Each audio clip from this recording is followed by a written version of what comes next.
So hello and namaste to everyone. फेरि पनि एउटा नयाँ भिडियो लिएर तपाईहरुको साथमा आएको छु. So it's been a long time एउटा भिडियो चाहिँ अपलोड नगरेको. त्यही भएर चाहिँ लकडाउनको पनि 70 दिन भयो होला. It's been 70 days होला. एकदम लामो समय लकडाउनको चाहिँ फेरि एउटा भिडियो लिएर आएको छु. आजको सन्दर्भ के छ भन्दा आजको चाहिँ केको बारेमा छ भने it's like coffee. French press coffee एउटा भाँडो छ हामीसँग.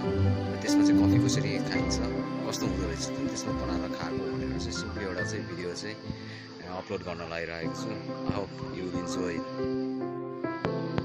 सो हामीसँग एउटा माथि हाम्रो अस्ति चाहिँ लाइक सरङकोटतिर गएर सरङकोटको बिन्सहरू लिएर आएको छौँ. मलाई देखाउँदैछु त्यो बिन्स चाहिँ अहिले सुकाइरहेको छौँ कफीको. यो अस्ति ल्याएको बिन्स यो कफीको जादु बिन्स. यो बिन्स चाहिँ कहाँको भन्दा यो चाहिँ सरङकोट हाम्रो माथि भन्ज्याङभन्दा माथिको चाहिँ सरङकोटको बिन्स हो. र अलिकति काँचो अवस्था छ. यो चाहिँ काँचो भएको कारणले हामीले चाहिँ यो घाममा चाहिँ सुकाउन राखिरहेका छौँ. सो द्याट यो सुकिसकेपछि चाहिँ हामी चाहिँ यसलाई हाम्रो कराईमा भुट्छौँ. कराईमा भुटिसकेपछि हामी चाहिँ यसलाई चाहिँ पिसेर चाहिँ प्योर अर्ग्यानिक बनाएर चाहिँ हामी चाहिँ खान्छौँ. र यसको चाहिँ अलिकति सुरुवातमा थाहा भएन, अलिकति काँचो अवस्थामा ल्याएर पिसेर भुटेर खाएको. यसको स्वाद चाहिँ अलिकति भित्रको काँचो स्वाद आएको हुनाले चाहिँ हामीले चाहिँ यसलाई फेरि पनि सुकाउन चाहिँ राखिरहेको छौँ. अब सुकिसकेपछि चाहिँ फेरि लेट्स ट्राई. अब फेरि एउटा नयाँ तरिकाले नयाँ फ्लेभरमा खाऊँ भन्नुहुन्छ. यो चाहिँ यस्तो तरिकाले गरिरहेको छ. र अब चाहिँ move on to the French press coffee है. सो यो चाहिँ भाँडा हो. यसको लागि चाहिँ यसको चाहिँ हामी यहाँ कफी हाल्छौँ. कफी हालेपछि तातो पानी हालेर केही बेर छेड्छौँ. छोडेपछि यो ढक्कन यसको लाउँछौँ अनि यसलाई चाहिँ एकछिन राखेर माथिबाट प्रेस गर्छौँ. र यो ढक्कनमा चाहिँ के छ भन्दाखेरि यसमा जाली छ. यहाँ चाहिँ सानो जाली छ. यो जालीबाट चाहिँ कफी चाहिँ फिल्टर भएर चाहिँ माथि आउँछ. सो यो सिस्टमलाई यो पद्धतिलाई चाहिँ फ्रेन्च प्रेस कफी, योबाट निक्लेको कफीलाई चाहिँ फ्रेन्च प्रेस कफी चाहिँ भनिँदो रहेछ. लाइक यहाँ माथि छ, माथिबाट चाहिँ प्रेस गर्दै लाने अनि कफी चाहिँ माथि माथि आउँछ. त्यो पनि हेरौँला एकछिनमा. अहिले एकछिनपछि भिडियोमा.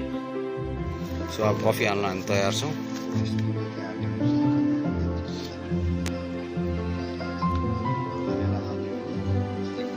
नर्मली एकजनालाई चाहिँ 2 स्पुन हाल्यो हुन्छ न. 2 स्पुन जति चाहिँ ग्राइन्ड गरेर कफी हाल्ने त्यसमा.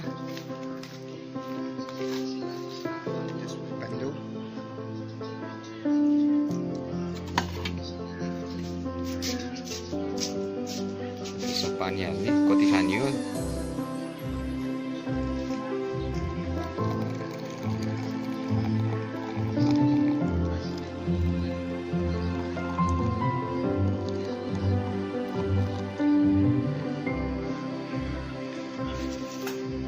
पानी हालेपछि यसको ढक्कन हाल्ने. यसको ढक्कन माथिबाट हाल्ने. अब चाहिँ हामी चाहिँ यो ढक्कन राखेर चाहिँ यसलाई प्रेस गर्छौँ. माथिबाट स्लोली प्रेस हुँदा चाहिँ फिल्टर टक्क माथि माथि कफी आउँछ. तल जति सब यो कफीको के भन्छ यो धुलोहरू चाहिँ तल गएर चाहिँ बस्छ. यो जति पनि देखिराख्नु भएको छ कालो इट्स अल फाइन कफी. यो चाहिँ फाइन हो कफी. देख्न सक्नुहुन्छ मजाको फर्म पनि आएको छ यहाँ. सो यो मेथडलाई चाहिँ यो कफीलाई चाहिँ फ्रेन्च प्रेस कफी भनेर भनिन्छ. Okay, now the coffee is ready. हामी चाहिँ यसरी गरी टक्क ग्लासमा पोर गरेर चाहिँ खान सक्छौँ.